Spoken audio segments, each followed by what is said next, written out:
तो राम राम सा खम्मा गणी स्वागत है आप सभी का my success centre YouTube channel पर। तो स्टूडेंट, आज हम सर्वोदय विचार परीक्षा 2022 के मोस्ट इंपोर्टेंट क्वेश्चन लेकर आ चुके हैं। इनमें से कुछ क्वेश्चन है वो आपको एग्जाम में देखने को मिलेंगे। 20 नवंबर को आपको पता है आपका एग्जाम है और 40% मैं लेकर आ चुका हूँ। इनमें से कुछ क्वेश्चन है वो देखने को मिलेंगे। ठीक है, इंपॉर्टेंट क्वेश्चन है, मोस्ट इंपॉर्टेंट क्वेश्चन है। प्लीज़ वीडियो को छोड़ना मत, पूरा वीडियो जरूर देखना। तो आइए आज की इस वीडियो को शुरू करते हैं। उससे पहले यदि आप हमारे इस यूट्यूब चैनल पर नए हो तो चैनल को है ना सब्सक्राइब जरूर कीजिएगा। इसी तरह आपको सर्वोदय विचार परीक्षा से संबंधित मोस्ट इंपोर्टेंट क्वेश्चन है वो मिलते रहेंगे डेली। ठीक है, तो आप चैनल को सब्सक्राइब जरूर कीजिएगा। और तो आइए आज की इस वीडियो को शुरू करते हैं। बस अभी जारी हैं, सपने होंगे सच। गांधी जी का बचपन में उपनाम क्या था? मतलब गांधी जी के बचपन का नाम है वो पूछा आपको। जैसे उत्तमचंद गांधी का ओता गांधी है, करमचंद गांधी का काबा गांधी है, उसी प्रकार गांधी जी का कुछ ना कुछ तो बचपन में नाम रहा होगा।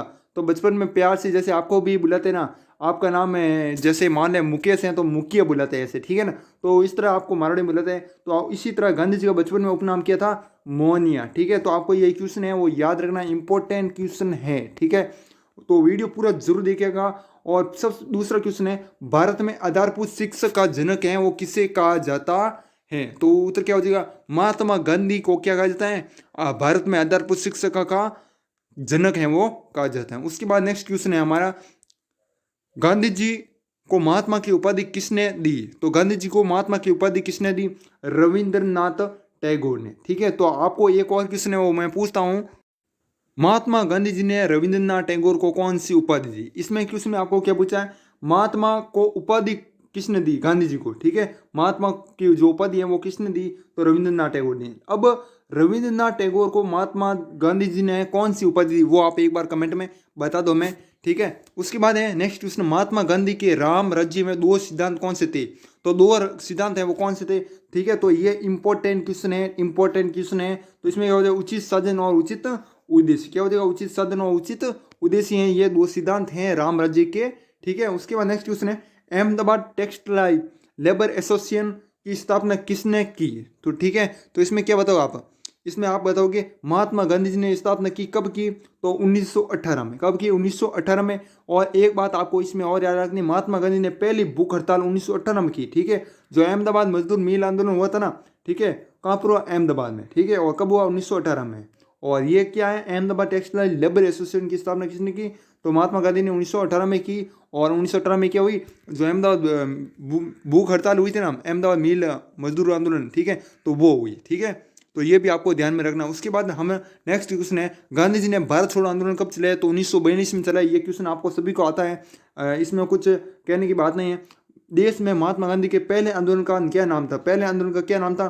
तो चंपारण है वो सत्याग्रह था महात्मा गांधी जी का पहला आंदोलन अपने देश में। ठीक है, क्वेश्चन आपके सामने आ चुका है, संघर्ष अभी जारी है, सपने होंगे सच। कोशिश करते रहना है आपको। ठीक है, रुकना नहीं है, तभी आप टॉप 3 में है वो आ पाओगे। ठीक है, तो कहीं से भी पढ़ो लेकिन पढ़ना है आपको। ठीक है, तो उसके बाद नेक्स्ट क्वेश्चन है, गांधी जी ने गुजरात में साबरमती आश्रम की स्थापना है वो कब की? तो आपको याद रखना 1916 में स्थापना है वो की, किसकी? साबरमती जो आश्रम है उसकी। और गांधी जी ने अहमदाबाद में साबरमती आश्रम की स्थापना की, कहाँ पर की? तो आपको याद रखना अहमदाबाद में। ठीक है, अहमदाबाद में साबरमती आश्रम की स्थापना की। उसके बाद गांधी जी ने कौन सा नारा दिया था? तो आपको याद रखना करो या मरो। ऑप्शन में अलग अलग नारा दिए होंगे। ठीक है, यदि आपको करो या मरो दिया होगा तो आपको उसको राइट करके आ जाना है। ठीक है, तो ये नारा दिया महात्मा गांधी जी ने। उसके बाद 1932 में अखिल भारतीय सेवक संघ की स्थापना किसने की? तो महात्मा गांधी ने ये जो स्थापना की, किस संघ की? तो अखिल भारतीय सेवक संघ की स्थापना, ये याद रखना। उसके बाद नेक्स्ट क्वेश्चन है, कांग्रेस के किस अधिवेशन में महात्मा गांधी ने कहा था कि गांधी मर सकते हैं लेकिन गांधीवाद सदा जीवित है वो रहेगा? ये तो कांग्रेस का जो कांग्रेस कौन सा अधिवेशन था? तो आपको क्या याद रखोगे? कराची में। कहाँ? कराची में 1931 का जो अधिवेशन हुआ था उसमें। ठीक है, तो ये आपको याद रखना, 1931 में कौन सा अधिवेशन हुआ था? कराची में। और क्वेश्चन आपको ये पूछा सकता है, कराची का जो अधिवेशन हुआ था वो किस सन में हुआ? तो आपको याद रखना 1931। ऑप्शन यदि आपको ये दिया तो आपको ये राइट करके आ जाना। गांधी जी को महात्मा की उपाधि किसने दी? तो रविंद्रनाथ टैगोर। ये क्वेश्चन हो गया ना आपका। ठीक है, और मैंने आपको ये पूछा था कि महात्मा गांधी ने रविंद्रनाथ टैगोर को कौन सी उपाधि है वो दी? ठीक है, तो कौन सी दी? गुरुदेव या कॉस्ट्यूम आप सर कह सकते हो, ठीक है, गुरुदेव सर की उपाधि दी थी। उसके बाद नेक्स्ट है महात्मा गांधी के राम राज्य के दो सिद्धांत, उचित साधन और उचित उद्देश्य। ये क्वेश्चन भी आपका होता है, वापस छप गए थे, ठीक है। और उसके बाद टाइप हो गए, महात्मा गांधी दक्षिणानिक भूत की तरह दूर उड़ाते हैं लेकिन इस तरह नहीं उड़ाते। ये कथन है वो किसका है, ठीक है। तो ये मतलब कथन है वो किसने कहा, तो हमारे प्रसिद्ध है लोकप्रिय सुभाष चंद्र बोस जी ने क्या कहा कि महात्मा गांधी क्षणिक भूत की तरह धूल उड़ाते हैं लेकिन इस तरह नहीं उड़ाते। ये कथन किसका है, तो आपको क्वेश्चन है वो इस तरह का भी पूछा सकता है कि निम्नलिखित में से कौन सा कथन महात्मा गांधी जी के लिए है। जो कथन है वो का, ठीक है, सुभाष चंद्र बोस ने। तो आपको कथन है वो पूछा जाता है, तो आपको ये कथन याद रखना, महात्मा गांधी क्षणिक भूत की तरह धूल उड़ाते हैं लेकिन इस तरह नहीं उड़ाते, ठीक है। और गांधी जी की बहन का नाम क्या था, तो आपको याद रखना रलियत उत्तर है वो हो जाएगा, ठीक है। उत्तर आपको काट देना, सिर्फ रलियत हो जाएगा, उत्तर आपको छप गए हैं। उसके बाद जहाँ धन है वहाँ सच्चे परमेश्वर को कोई नहीं पूछता। यह कथन किसका है, तो ज्ञानियों का। किसका किसका कथन है, ये ज्ञानियों का कथन हो जाएगा। उसके बाद हम नेक्स्ट क्वेश्चन है हमारा, प्रश्न है कवि रायचंद अथवा राजचंद कौन थे। जो कवि थे ना रायचंद और राजचंद, ठीक है, तो ये कौन थे, डॉक्टर मेहता के बड़े भाई के जमाता। कौन थे, डॉक्टर मेहता के बड़े भाई के जमाते। उसके बाद गांधी जी ने अपने जीवन में सर्वाधिक इन पुस्तकों का प्रभाव स्वीकार किया। कौन सी पुस्तक है, किन पुस्तकों का प्रभाव है सर्वाधिक पढ़ा है महात्मा गांधी जी की। एक तो है लियो टॉल्स्टॉय की पुस्तक बैकुंठ तेरे हृदय। मैंने आपको 3 पुस्तकें वो बताई थी, किसी को याद हो तो कमेंट में बता देना। Unto this last Sarvodaya Ruskin, ठीक है, तो ये आपको याद रखना 2 पुस्तकें। उसके बाद गांधी जी को उनके बड़े भाई राजकोट से नासिक क्यों ले गए, तो आपको पता होना चाहिए जो बड़े भाई हैं वो कहाँ से कहाँ ले गए, राजकोट से नासिक ले गए। क्यों ले गए, गंगा स्नान के लिए। क्यों ले गए, गंगा स्नान के लिए। ये क्वेश्चन भी आपको याद रखना। उसके बाद नेक्स्ट क्वेश्चन है, विलेज से घर लौटने पर गांधी जी को घर में क्या क्या परिवर्तन है वो देखने को मिले। क्या परिवर्तन देखने को मिले, जब महात्मा गांधी विलेज था, विलेज का मतलब क्या होता है, इंग्लैंड, ठीक है। और उसमें क्या बताओगे आप, सभी मेहमानों की काम में आने वाली वस्तु सभी के लिए काम में ली जाने लगी। जो काम में आने वाली वस्तुएं हैं वो सभी के लिए काम में ली जाने लगी। तो ये आपको परिवर्तन है वो देखने को मिला, ये आपको करेक्ट करके आ जाना। उसके बाद नवीनताओं के घर पर सफ़ेद हाथी बन गए। इससे गांधी जी का क्या अर्थ है, सफ़ेद हाथी मतलब घर का क्या बढ़ गया, खर्चा है वो बढ़ गया, है ना। ये याद रखना, आपको ये याद रख लोगे ना। उसके बाद रविशंकर कौन था, तो मुंबई में गांधी जी का क्या था, रसोईया था। कौन, रविशंकर। ये क्वेश्चन भी याद रखना। उसके बाद हम नेक्स्ट क्वेश्चन की तरफ बढ़ते हैं और आपको एक इम्पोर्टेंट बात है वो बता देता हूँ। उससे पहले व्हाट्सएप पर है वो मिल जाएगी, जी स्टूडेंट, व्हाट्सएप पर मिल जाएगी। अभी 50% से ज़्यादा है वो ऑफ है, ठीक है। फॉर PDF हैं, आपको ये व्हाट्सएप नंबर दिए हुए हैं, इस व्हाट्सएप पर मैसेज करना है। और यदि आप PDF हैं परचेज करते हो, सिर्फ PDF, तो आपके 25 रुपये लगेंगे। और ई बुक सिर्फ परचेज करते हो तो 21 रुपये। मतलब कभी भी आप मतलब 1, 2 या 3 दिन का भी गैप लेते हो तो आपको कितना लगेंगे, 46 रुपये लगेंगे। यदि आप दोनों साथ में लेते हो ना तो आपको 36 रुपये में दे दी जाएंगे, क्या, PDF और ई बुक, ठीक है। ये टोटल है आपके इन दोनों के योग मिलाकर। PDF अलग से परचेज करते हो तो 25 और ई बुक परचेज करते हो तो 21 रुपये में, ठीक है। और यदि आप दोनों साथ में परचेज करते हो तो आपको 36 रुपये हैं वो मिलेंगे। और सबसे पहले 10 स्टूडेंट को मिलेंगे 10% डिस्काउंट। तो आप जल्दी से जल्दी मैसेज करिए और PDF है वो परचेज कीजिएगा और ई बुक भी आपको मिल जाएगी, ठीक है। तो साथियों अब हम क्वेश्चन की तरफ बढ़ते हैं और ये व्हाट्सएप नंबर है आपको दिए हुए हैं 89559113 और 01, ठीक है। उसके बाद है मेरी संध्या तर्पण मेरा हाल है और कुदाल खटकरम है। यह किसने कहा, तो ये किसने कहा, रवि शंकर ने कहा। क्या कहा, मेरे संध्या तर्पण मेरा हाल है और कुदाल खटकरम है, ये रविशंकर का। वीरचंद गांधी क्या तैयारी कर रहे थे, तो सॉलिसिटर बनने की। किसकी तैयारी कर रहे थे, हम भी करते हैं ना आर्मी की, ठीक है, एयरफोर्स की। इसी तरह ये किसकी तैयारी करते हैं, सॉलिसिटर बनने की, ठीक है। और गांधी जी वकील।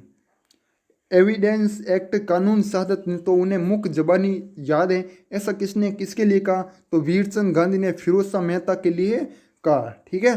तो ये याद रखना, एविडेंस एक्ट कानून शहादत मतलब, है ना। और उसके बाद गांधी जी ने मुकदमे में जीरो करने की अद्भुत शक्ति के लिए किसका उल्लेख किया, तो बदरुद्दीन तैयब जी का। किसका उल्लेख किया, बदरुद्दीन तैयब जी का। ये इंपॉर्टेंट क्वेश्चन है, मैं कहता हूँ क्वेश्चन को जरूर याद कीजिएगा। 3 या 4 क्वेश्चन आपको देखने को मिलेंगे इस जो क्लास हैं इसमें, ठीक है। उसके बाद बदरुद्दीन तैयब जी हो गया। गांधी जी को बैरिस्टर बनने के बाद प्रथम मुकदमा किस मुवकिल से मिला? ठीक है, तो किस मुवकिल से मिला? मम्मी बाई से। ठीक है, मम्मी बाई मुवकिल से, है ना, ये क्वेश्चन मैंने आपको करवा रखा है। उसके बाद गांधी जी को प्रथम मुकदमे में ब्रीफ के कितने रुपये मिले? तो आपको याद रखना 30 रुपये। कितने? 30 रुपये हैं स्मॉल कोर्ट कोर्ट में प्रथम बार गए। ठीक है, जो प्रथम मुकदमा था ना उसमें जो ब्रीफ है, ब्रीफ के रुपये है ना, तो आपको 30 रुपये याद रखना। और कहाँ पर? स्मॉल कोर्ट कोर्ट में प्रथम बार गए। ठीक है, उसके बाद हम नेक्स्ट क्वेश्चन। और अभी तक लाइक नहीं किया तो लाइक कर दो, और कमेंट नहीं किया तो कमेंट कर दो। ठीक है, जो भी आप करना चाहो, सब्सक्राइब करो तो सब्सक्राइब कर दो। एक चीज़ आपको करनी पड़ेगी, वकालत की प्रैक्टिस करने। तो गांधी जी मुंबई में कहाँ रहते थे? तो कहाँ रहते थे? गिरगांव। कहाँ पर रहते थे? वकालत की जो प्रैक्टिस कर रहे थे ना, ठीक है, तो उसमें कहाँ रहते थे? मुंबई में। ये भी क्वेश्चन पूछा जा सकता है। और कहाँ आपको पूछा जा सकता है? गाँव, तो गिरगांव। क्या है याद रखना? गिरगांव। गिरगांव से हाईकोर्ट जाते समय गांधी जी को कितना समय लगता था? जब गिरगांव है ना, जहाँ पर क्या कर रहे थे? वकालत की प्रैक्टिस कर रहे थे। कौन? गांधी जी। तो वहाँ पर है ना, गिरगांव से जाना कहाँ था? High court. तो कहाँ वहाँ पर कितना समय लगता था? तो 45 मिनट है वो समय लगता था, है ना। उसके बाद राजकोट में वकालत करके गांधी जी को प्रतिमा औसत कितना कमा लेते थे? तो राजकोट में वकालत क्या करते थे? वकालत। उसके बाद क्या है? गांधी जी को प्रति महीने का औसत वेतन है वो कितना कमाए थे? तो 300 रुपये आपको याद रखना। तो 300 हो गया। उसके बाद अगर तुम्हें शांति में रहना हो और 2 पैसे कमाना हो तो अपमान को भूजाओ। क्या भूजाओ? अपमान को भूजाओ। ये किसने कहा? तो ये कहा फिरोज शाह मेहता ने। इंपॉर्टेंट है, स्टार लगा दो इसको। उसके बाद हम नेक्स्ट क्वेश्चन है, अब्दुल करीम जवेरी कौन थे? अब्दुल करीम जवेरी कौन थे? मैं एक मेमन फर्म के सेठ है, दक्षिण अफ्रीका के व्यापारी। ठीक है, याद रख लेना, एक मेमन फर्म के सेठ, दक्षिण अफ्रीका के व्यापारी, जो अब्दुल करीम जवेरी हैं। मेमन फर्म का दावा अथवा मुकदमा कितने पाउंड का था? तो कितना पाउंड का था? 40,000 पाउंड। ये आपका उत्तर हो जाएगा। उसके बाद हम नेक्स्ट जो है क्वेश्चन की तरफ पढ़ते हैं। गांधी जी मुंबई से दक्षिण अफ्रीका के लिए रवाना कब हुए? तो कब हुए? अप्रैल 1893 ईस्वी में गांधी जी जो मुंबई है से दक्षिण अफ्रीका के लिए। ठीक है, तो आपको याद रखना अप्रैल 1893 ईस्वी में, है ना। उसके बाद दक्षिण अफ्रीका की यात्रा में मुंबई से लागू बंदरगाह पहुंचने में कितना समय लगा? तो 13 दिन है वो आपको याद रखना। कितने दिन? 13 दिन, है ना। ये क्वेश्चन ध्यान रखना। उसके बाद मैंने जैसे कि आपको बता दिया 50% डिस्काउंट है, ऑफ है। और पीडीएफ के लिए आप व्हाट्सएप मैसेज कर सकते हो। पीडीएफ 25 रुपये में मिलेगी। यदि आप सिर्फ पीडीएफ लेते हो और सिर्फ ई बुक लेते हो तो 21 रुपये, और यदि पीडीएफ प्लस ई बुक लेते हो तो आपको 36 रुपये में मिल जाएगी।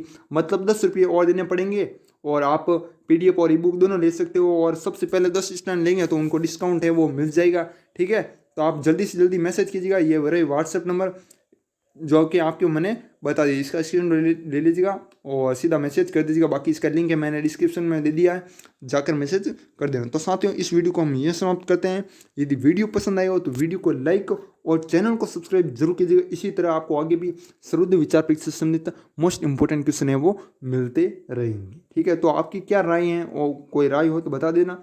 ठीक है, तो साथियों, इस वीडियो को हम ये समाप्त करते हैं। तब तक के लिए जय हिंद, जय भारत, वंदे मातरम।